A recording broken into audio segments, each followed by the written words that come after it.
اے ایمان والو، دگنا چوگنا سود نہ کھاؤ اور اللہ سے ڈرو تاکہ کامیاب ہو جاؤ، اور دوزخ کی آگ سے بچو جو کافروں کے لیے تیار کی گئی ہے، اور اللہ اور اس کے رسول کی اطاعت کرو تاکہ تم پر رحمت کی جائے،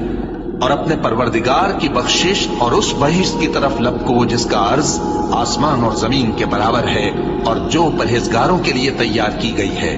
جو آسودگی اور تنگی میں اپنا مال اللہ کی راہ میں خرچ کرتے ہیں اور غصے کو روکتے اور لوگوں کے قصور معاف کرتے ہیں، اور اللہ نیکوکاروں کو دوست رکھتا ہے۔